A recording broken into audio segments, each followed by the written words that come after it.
Good morning प्यारे बच्चों, आपका अपना चैनल 10th ऑफ स्टडी में आप लोगों का बहुत बहुत स्वागत करते हैं। तो जी हाँ प्यारे बच्चों, कैसे हैं? उम्मीद है कि आप लोग अच्छे और स्वस्थ से होंगे और इस समय पढ़ाई कर रहे होंगे। तो जी हाँ प्यारे बच्चों, आज हम क्लास 10th के सोशल साइंस के हिस्ट्री के मोस्ट इंपोर्टेंट क्वेश्चनों को इस वीडियो में कवर करने वाला हूं, जो आपके लिए बहुत ही हेल्पफुल होने वाला है। तो जी हाँ प्यारे बच्चों, आप शुरू से लेकर अंत तक बने रहिएगा, नहीं तो आपका बीबीआई मोस्ट इंपोर्टेंट क्वेश्चन छूट सकता है। तो जी हाँ प्यारे बच्चों, इनमें से हम जो है कुछ वस्तुनिष्ठ प्रश्न यानी ऑब्जेक्टिव क्वेश्चनों को कवर कराएंगे, जो 10 objective BBI most important question है प्यारे बच्चों। इनके बाद जो है प्यारे बच्चों लघु उत्तरीय प्रश्न को कवर कराएंगे, जो 3 लघु उत्तरीय प्रश्न है प्यारे बच्चों। इनके बाद जो है 3 दीर्घ उत्तरीय प्रश्न है प्यारे बच्चों। ठीक है, मुझे उम्मीद है कि आप लोग छोटे शुरू से लेकर अंत तक बने रहिएगा। ठीक है प्यारे बच्चों, सबसे पहले जो है हिंद चीन के राष्ट्रवादी आंदोलन के बारे में जान लेते हैं प्यारे बच्चों। जो हिंद चीन में जो राष्ट्रवादी वहाँ के जो लोगों का जो प्रति जो था अपने देश के खातिर, तो जी हाँ प्यारे बच्चों, तो वहाँ पर कोई आक्रमण कर रहा था। ठीक है, जिसके वजह से जो है वहाँ के लोगों ने आंदोलन किया था। ठीक है, तो उसी के बारे में सारे ऑब्जेक्टिव प्रश्न हैं और सब्जेक्टिव प्रश्न हैं प्यारे बच्चों। ठीक है, तो आप जो है शुरू से लेकर अंत तक बने रहिएगा। ठीक है, आइए क्वेश्चन नंबर 1 को कवर करते हैं बहुत ही तेजी के साथ प्यारे बच्चों। तो क्वेश्चन नंबर 1 में कहता है कि हिंद चीन में कोलन किन्हें कहा जाता है? हिंद चीन में जो है कोलन किन्हें कहा जाता है प्यारे बच्चों? तो उसको फ्रांसीसी नागरिकों को कहा जाता है प्यारे बच्चों कोलन। ठीक है, आइए क्वेश्चन नंबर 2 को कवर करते हैं प्यारे बच्चों। क्वेश्चन नंबर 2 में कहता है कि हिंद चीन पहुंचने वाले प्रथम व्यापारी कौन थे? हिंद चीन में जो पहुंचा था, तो प्रथम वो व्यापारी जो बिजनेसमैन जो था प्यारे बच्चों, वो कौन था? वो पुर्तगाली था प्यारे बच्चों। तो आपका राइट आंसर 2 का सी हो जाएगा। ठीक है, आइए क्वेश्चन नंबर 3 को कवर करते हैं प्यारे बच्चों। क्वेश्चन नंबर 3 पे मैं कहता है कि अंकोरवाट का मंदिर कहाँ स्थित है? एक अंकोरवाट का मंदिर है प्यारे बच्चों, ठीक है, जो कंबोडिया शहर में पड़ता है। ठीक है, और वहाँ जो है प्यारे बच्चों क्या है कि वो मंदिर सबसे प्राचीन है, प्रसिद्ध यानी मंदिर है प्यारे बच्चों। ठीक है, तो वो कौन सा मतलब इसमें पड़ता है? कंबोडिया शहर में पड़ता है प्यारे बच्चों। ठीक है, तो क्वेश्चन नंबर 3 का राइट आंसर हो जाएगा सी हो जाएगा, जो कंबोडिया में स्थित है प्यारे बच्चों। ठीक है, आइए क्वेश्चन नंबर 4 को कवर करते हैं प्यारे बच्चों। क्वेश्चन नंबर 4 में कहता है कि अंकोरवाट के मंदिर का निर्माण किस शासक के द्वारा करवाया गया था? अंकोरवाट का मंदिर का निर्माण जो किया था, जिसने बनाया था प्यारे बच्चों अंकोरवाट का मंदिर, तो वो कौन सा शासक के द्वारा बनाया गया था? तो वो जो था प्यारे बच्चों सूर्यवर्मन द्वितीय के द्वारा जो है बनाया गया था। ठीक है, आइए क्वेश्चन नंबर 5 को कवर करते हैं प्यारे बच्चों। क्वेश्चन नंबर 5 में कहता है कि मार्च 1946 में फ्रांस एवं वियतनाम के बीच वाला जो समझौता जो था प्यारे बच्चों, वो किस नाम से जाना जाता है? यानी 1946 उसमें जो है ना एक समझौता हुआ था, जो फ्रांस एवं वियतनाम के बीच हुआ था प्यारे बच्चों। तो उस समझौता का नाम क्या है प्यारे बच्चों? तो उस समझौता का नाम कुछ भी नहीं है प्यारे बच्चों। ठीक है, इनमें से कोई नहीं हो जाएगा। ठीक है, आइए क्वेश्चन नंबर जो है प्यारे बच्चों 6 को कवर करते हैं। ठीक है, कि the history of the loss of the Vietnam किसने लिखा है? The history of the loss of the Vietnam किसने लिखा है? एक बुक है the history of the loss of Vietnam, तो ये किसने लिखा है प्यारे बच्चों? तो वो इसको लिखा है प्यारे बच्चों आपका फान वोई चाउ ने लिखा है। तो आपका क्वेश्चन नंबर 6 का राइट आंसर बी हो जाएगा। ठीक है, आइए क्वेश्चन नंबर 7 को कवर करते हैं। ठीक है, क्वेश्चन नंबर 7 में कहता है कि उत्तरी एवं दक्षिणी वियतनाम का एकीकरण कब हुआ था? उत्तरी एवं दक्षिणी जो वियतनाम जो था प्यारे बच्चों, इसका जो एकीकरण जो हुआ था कौन सी ईस्वी में हुआ था प्यारे बच्चों? तो आपका राइट आंसर हो जाएगा डी, जो 1975 ईस्वी में हुआ था। ठीक है, आइए क्वेश्चन नंबर 8 को कवर करते हैं प्यारे बच्चों। क्वेश्चन नंबर 8 में कहता है कि कंबोडिया की राजधानी कहाँ है? तो कंबोडिया की राजधानी जो है प्यारे बच्चों आपका हो जाएगा नोम पेन हो जाएगा। ठीक है, तो आपका राइट आंसर क्वेश्चन नंबर 8 का बी हो जाएगा। आइए क्वेश्चन नंबर जो है प्यारे बच्चों 9 को कवर करते हैं कि वियतनाम का एकीकरण हुआ था। वियतनाम का एकीकरण जो है प्यारे बच्चों कब हुआ था? तो वो 1975 में हुआ था प्यारे बच्चों। ठीक है, इसको याद रखेंगे। ठीक, आइए क्वेश्चन नंबर जो है प्यारे बच्चों 10 को कवर करते हैं कि सिंगापुर कब आज़ाद हुआ था? सिंगापुर कब आज़ाद हुआ था प्यारे बच्चों? 1965 ईस्वी में हुआ था प्यारे बच्चों। और बांग्लादेश कब आज़ाद हुआ था प्यारे बच्चों? आप कमेंट सेशन में फटाफट जवाब दीजिए। और वहीं पर श्रीलंका कब आज़ाद हुआ था? और पाकिस्तान कब आज़ाद हुआ था? ठीक है, ये तीनों जो है प्यारे बच्चों देशों का जो है आज़ादी जो है फ्रीडम जो मिली थी, ठीक है, कब मिली थी?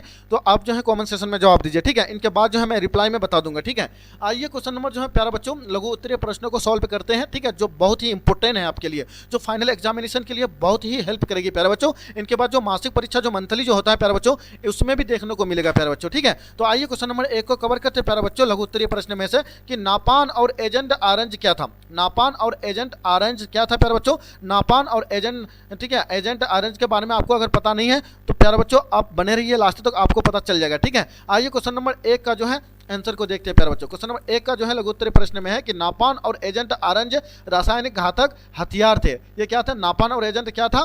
ठीक है, रासायनिक घातक हथियार थे प्यारे बच्चों। ठीक है, आई होप कि आप समझ गए होंगे। अमेरिका ने इसका उपयोग वियतनामी युद्ध में किया था। अमेरिका जो है जो युद्ध जो किया था अमेरिका, तो वो किस पर, कौन सा देश पर इस्तेमाल किया था? यानी वियतनामी युद्ध में इस्तेमाल किया था। नापान में जो है गैसोलीन मिला था। ठीक है, क्या कहते हैं? नापान में गैसोलीन मिला था, जो क्या था? ज्वलनशील यानी होने के कारण त्वचा से चिपक कर जलता रहता था। जब वो जो है त्वचा में गिर जाता था तो उसमें चिपक करके जो है प्यारे बच्चों उसको क्या करता था, वो जलता रहता था। इतना खतरनाक था, ठीक है। एजेंट ऑरेंज खतरनाक जहर था प्यारे बच्चों, इतना खतरनाक जहर था कि वो जिस त्वचा में जहां पर भी बदन में पड़ता था तो वो चिपक जाता था प्यारे बच्चों, ठीक है। उसे चीन ड्रमों में रखा जाता था। उसको क्या रखा जाता था, यानी ड्रामों में जो है रखा जाता था उसको, ठीक है। उन पर ऑरेंज रंग का जो है पट्टियां बनी रहती थी, इसलिए ऑरेंज कहा जाता है प्यारे बच्चों, ठीक है। उनमें जो है ऑरेंज रंग का जो है क्या था, बनी पट्टी हुई थी, ठीक है। इनका प्रयोग से जो है धन जन की भारी हानि होती थी, ठीक है। हानि हुई थी क्योंकि उसने इस्तेमाल किया था, ठीक, किसके भी, वियतनामी युद्ध में किया था प्यारे बच्चों, ठीक है। आई होप कि आप लोग समझ गए होंगे। आइए क्वेश्चन नंबर 2 को कवर करते हैं प्यारे बच्चों। क्वेश्चन नंबर 2 पे कहता है, ध्यान से देखिएगा कि अमेरिका हिंद चीन में कैसे दाखिल हुआ। अमेरिका जो हिंद चीन में जो दाखिल जो हुआ था प्यारे बच्चों, प्रवेश जो हुआ था, तो वो कैसे दाखिल हुआ था आप जान लेते हैं प्यारे बच्चों, जान लीजिए, ठीक है। बहुत ही इंपॉर्टेंट है प्यारे बच्चों, आपको जो है बार बार समझने की जरूरत नहीं पड़ेगी। तो क्वेश्चन नंबर 2 का राइट आंसर में कहता है कि अमेरिका दक्षिणी वियतनाम, अमेरिका जो है दक्षिणी वियतनाम और हिंद चीन में साम्यवादी प्रभाव को रोकने के लिए दाखिल हुआ था। वहां के जो साम्यवादी जो प्रभाव था उसको रोकने के लिए दाखिल हुआ था कौन, अमेरिका प्यारे बच्चों, ठीक है। दक्षिण वियतनाम और हिंद चीन में, ठीक। इसके बाद दूसरी तरफ कंबोडिया एवं शासक सिन्हानुक अमेरिका से संबंध क्या किए थे, विच्छेद कर चीन के ओर मतलब झुका था, ठीक है। उसमें किसके ऊपर झुका था, वो जो है अपना जो है प्यारे बच्चों सिन्हासुन अमेरिका जो के संबंध में विच्छेद कर चीन के ओर मतलब वो झुक गया था, जिसमें अमेरिका को हस्तक्षेप करना पड़ा था। उसमें जो है अमेरिका को उसमें हस्तक्षेप करना पड़ा था, ठीक है। और साथ ही यानी सिन्हानुक साम्यवादी रूस और पूर्वी जर्मनी से संबंध बढ़ाना आरंभ कर दिया था। वो क्या किया था, धीरे धीरे पूर्वी जो जर्मनी संबंध जो था उसमें जो है बढ़ाना जो है क्या कर दिया था, आरंभ कर दिया था हाथ। लेकिन अमेरिका पूरे हिंद चीन में साम्यवादी प्रभाव को बढ़ाना नहीं चाहता था, वो बढ़ाना चाहता था और अमेरिका उसको रोकने चाहता था प्यारे बच्चों। इसलिए उसने जो है हिंद चीन में हस्तक्षेप किया था। इसमें क्या किया था, बढ़ाना नहीं चाहता था, इसलिए जो वह उसने हिंद में हस्तक्षेप किया था, ठीक है प्यारे बच्चों। तो प्यारे बच्चों अभी तक मेरा चैनल को अगर सब्सक्राइब और शेयर नहीं किए हैं तो जम के सब्सक्राइब करके शेयर कर दीजिए, ताकि इस तरह का वीडियो का फायदा आप भी उठा पाएंगे और आपके सभी दोस्त भी उठा पाएंगे, ठीक है। तो जी हाँ प्यारे बच्चों, आपको इसी तरह का लेटेस्ट वीडियो जो है रोज इस चैनल में देखने को मिल जाएगा प्यारे बच्चों, ठीक है। आइए क्वेश्चन नंबर 3 को कवर करते हैं प्यारे बच्चों, ठीक है। क्वेश्चन नंबर 3 में कहता है, ध्यान से देखिएगा। क्वेश्चन नंबर 3 में क्या कहता है कि हो चिन मिन का संक्षिप्त परिचय दे। हो चिन मिन का संक्षिप्त परिचय दे। आपको जो है हो चिन मिन के बारे में जो है संक्षिप्त परिचय देने के लिए कहेगा। तो हो चिन मिन क्या है, वो क्या करता था, वो क्या क्या है प्यारे बच्चों, इसके बारे में जो है आप जो है जान लीजिए डिटेल से, ठीक है। क्वेश्चन नंबर 3 में कहता है कि हो चिन मिन वियतनामी स्वतंत्रता संग्राम के अग्रणी नेता थे।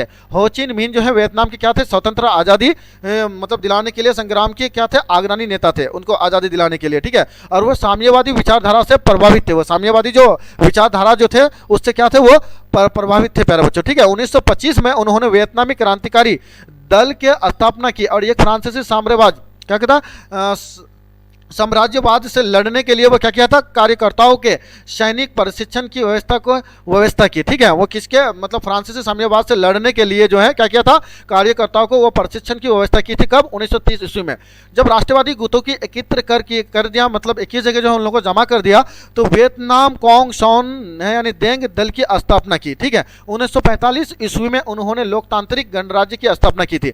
कब की थी, 1945 में उन्होंने लोकतांत्रिक गणराज्य की स्थापना की थी, ठीक है। और वह जीवन पर्यंत वियतनाम की स्वतंत्रता और अखंडता के लिए संघर्षित रहे प्यारे बच्चों। कौन वो थे, हो चिन मिन वियतनामी। उनकी भूमिका जो है प्यारे बच्चों बहुत ही महत्वपूर्ण था, ठीक है। आइए क्वेश्चन नंबर जो है प्यारे बच्चों दीर्घ उत्तरीय प्रश्न को कवर करते हैं, ठीक है। दीर्घ उत्तरीय प्रश्न में से आपको इस तरह से प्रश्न जो है पूछ लिया जाएगा कभी अथवा में भी कि हिंद चीन में फ्रांसीसी प्रसार का वर्णन करें। हिंद चीन में फ्रांसीसी प्रसार का वर्णन करें, और अथवा में पूछ लिया जाएगा कि हिंद चीन उपनिवेशवाद स्थापना का उद्देश्य क्या था। तो इस तरह से जो है अथवा में भी पूछ लिया जाएगा। तो दोनों का आंसर जो है प्यारे बच्चों क्या होगा, सेम होगा प्यारे बच्चों, क्या होगा, सेम होगा, ठीक है। तो इसको आप जो है हमेशा याद रखेंगे, ठीक है।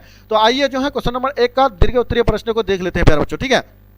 देखिए दीर्घ उत्तरीय प्रश्न में से हिंद चीन जो था यानी फ्रांसीसी के उपनिवेश स्थापना के कई कारण थे। फ्रांसीसी के उपनिवेशवाद स्थापना की कई कारण थे। नंबर 1 में है आर्थिक कारण, और नंबर 2 में क्या है, व्यापारिक सुरक्षा।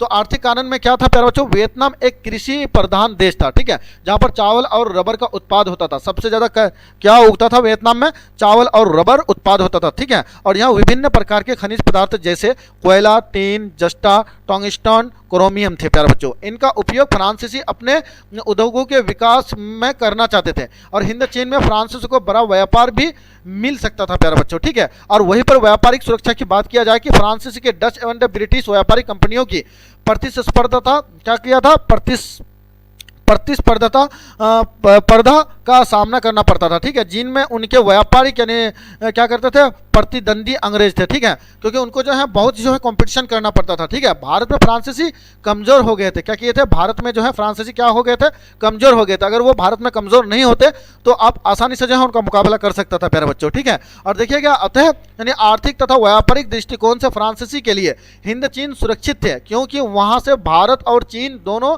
जगहों को संभाल सकते थे।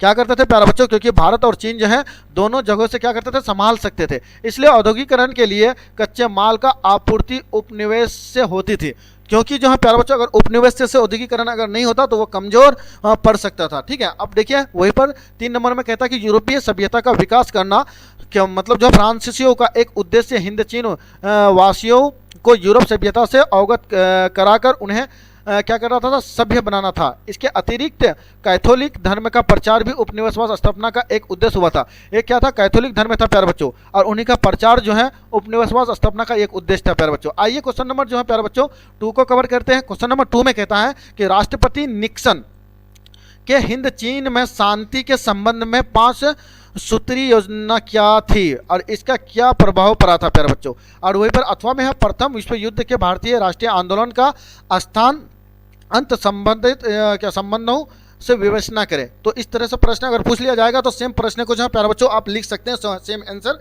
को आप लिख सकते हैं, ठीक है। तो अब जो है 2 में कहता है कि राष्ट्रीय जो था प्यारे बच्चों, क्वेश्चन नंबर 2 में क्या कहता है देखिएगा थोड़ा सा, कि राष्ट्रपति निक्सन के हिंद चीन में शांति के संबंध में, यानी राष्ट्रपति निक्सन जो था तो हिंद चीन में जो शांति के संबंध में 5 सूत्री योजना क्या थी, उनका जो 5 सूत्री योजना जो बनाए थे तो वो कौन थी प्यारे बच्चों। तो देखिए जान लेते हैं प्यारे बच्चों, ठीक है। क्वेश्चन नंबर 2 का राइट आंसर को, क्वेश्चन नंबर 2 का राइट आंसर को देखिएगा प्यारे बच्चों, ठीक है। क्वेश्चन नंबर 2 में कहता है कि अमेरिका वियतनाम युद्ध में अमेरिकी अत्याचार की आलोचना पूरे विश्व में होने लगी। अमेरिकी वियतनाम युद्ध में अमेरिकी, ठीक है, अत्याचार की आलोचना पूरे विश्व में होने लगी थी, क्योंकि उसने ऐसा बम बना लिया था प्यारे बच्चों कि जिस त्वचा में पड़ता था तो वो जो क्या करता था वो चिपक जाता था प्यारे बच्चों, ठीक है, क्योंकि उसमें बहुत ही खतरनाक केमिकल और जहर भरी जो है ना मिला हुआ था, जहर भरा मिला हुआ था।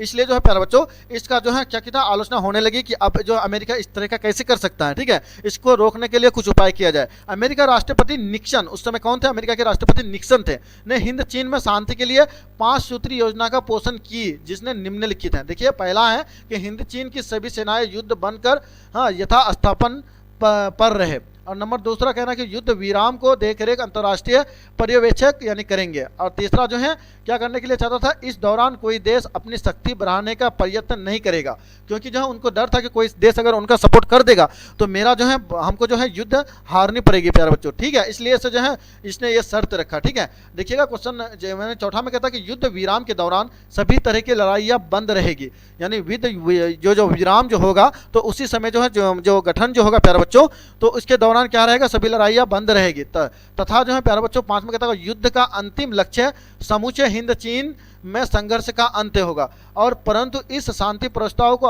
अस्वीकार कर दिया गया, ठीक है, क्योंकि ये जो प्रस्ताव जो रखा था तो उसके क्या किया गया, अस्वीकार कर दिया गया था, ठीक है, उसको निष्कासित कर दिया गया था। और निक्सन ने पुनः 8 सूत्री योजना रखी, जिससे भी वह वियतनामियों ने खारिज कर दिया था। उसने क्या किया, 5 जो है 8 सूत्री योजनाएं रखी, जिसमें जो है वियतनामियों ने क्या किया, उसको खारिज कर दिया, क्योंकि वियतनामियों भी अमेरिका और वियतनामियों के बीच ही युद्ध चल रहा था ना प्यारे बच्चों।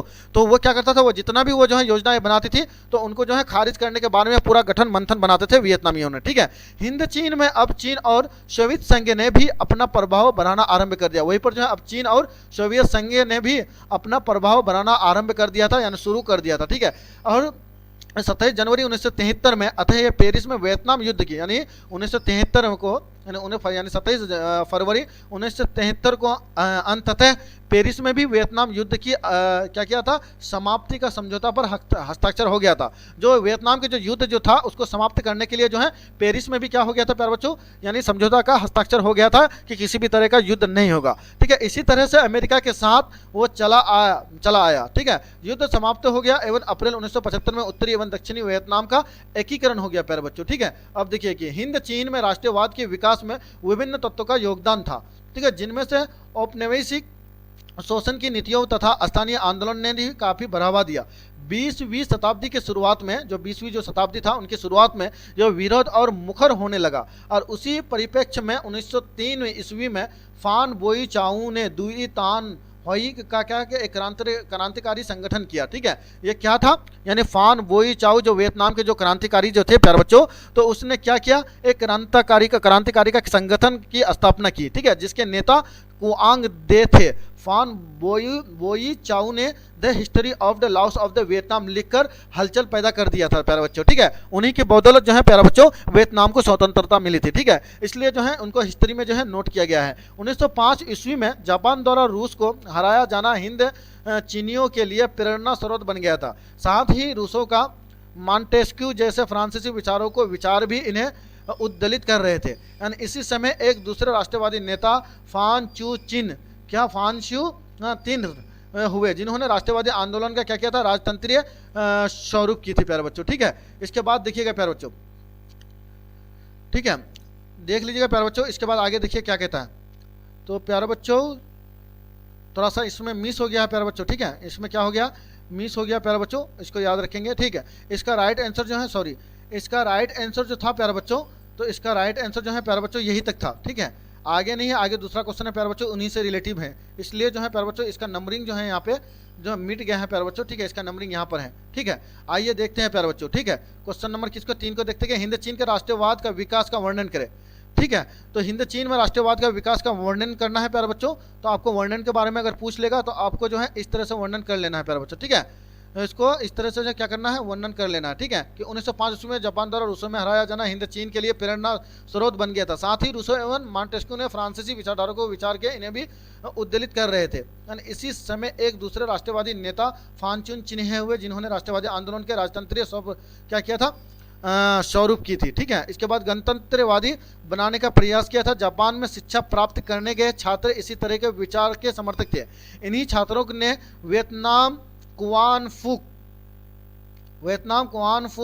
होई वियतनाम मुक्त एसोसिएशन की स्थापना की थी। हालांकि हिंद चीन में प्रारंभिक राष्ट्रवाद के विकास कोचिन चीन अन्नाम तोइन जैसे शहरों तक ही सीमित था प्यारे बच्चों, परंतु जब प्रथम विश्व युद्ध शुरू हुआ था तो इन्हीं प्रदेशों के हजारों लोगों को सेना में भर्ती किया गया था और हजारों मजदूरों के बगैर के लिए फ्रांस ले जाया गया। युद्ध में हिंद चीनी सैनिकों की ही बड़ी क्या थी, संख्या में मृत्यु हो गई थी। इन सब बातों की तीखी प्रतिक्रिया हिंद चीन लोगों पर हुई और 1914 में ही देशभक्तों एवं वियतनामी राष्ट्रवादी दल नामक गठन स्थापित हुआ प्यारे बच्चों। ठीक है, और 1930 के दशक के ही विश्वव्यापी आर्थिक मंदी ने भी राष्ट्रवाद के क्या किया था, विकास का योगदान किया प्यारे बच्चों। ठीक है, अगर वीडियो अच्छा लगा है तो जम के सब्सक्राइब करके शेयर कर दीजिए अपने दोस्तों को प्यारे बच्चों। Thank you.